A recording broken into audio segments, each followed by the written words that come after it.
le management de projet, tout le monde doit savoir le faire. Et ça, c'est ma bataille. C'est pour ça que j'ai commencé au village. Je suis allée chercher les femmes du village. Parce que ces femmes font les projets plus que nous qui sommes ici en ville.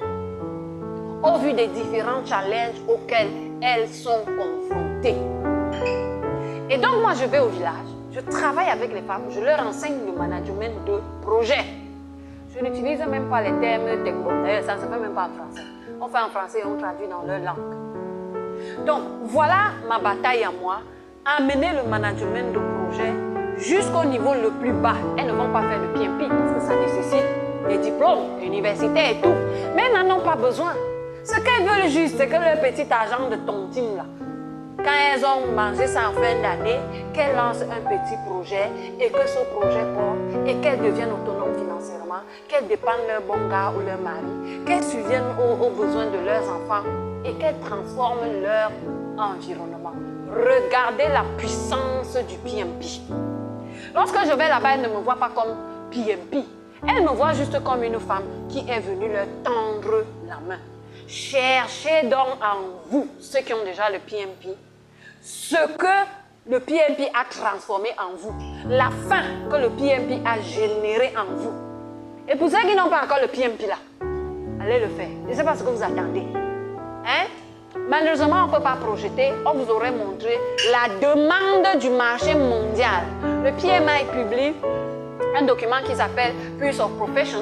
Si vous êtes membre du PMI, vous allez sur le site, vous téléchargez ce document. Moi, je le suis à la loupe, qui indique la demande en manager de projet dans tous les coins du monde.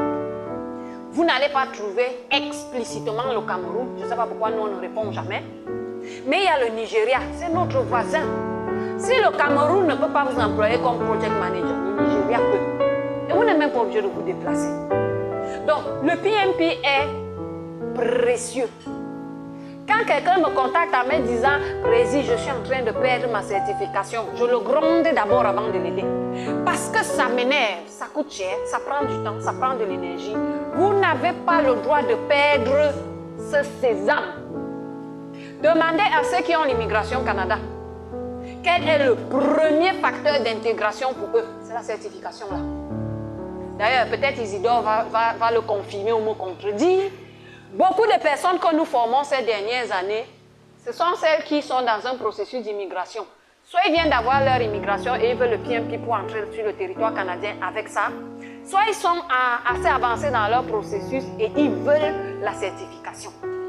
Donc si cette certification est importante là-bas, vous imaginez combien ça peut être important dans un continent où tout est à transformer, tout est projet, tout chez nous est projet, tout. Donc, cherchons dans notre PMP la fin que ça peut générer en nous. Ceux qui n'ont pas le PMP, lancez-vous dedans. Si vous pensez que le PMP n'est pas à votre niveau, faites d'abord le CAPM. Et plus tard, vous irez conquérir le PMP. En tout cas, que ce soit le PMP ou le CAPM, ça doit vous transformer, ça doit vous donner envie de régler les problèmes, de faire avancer la société. Merci à vous.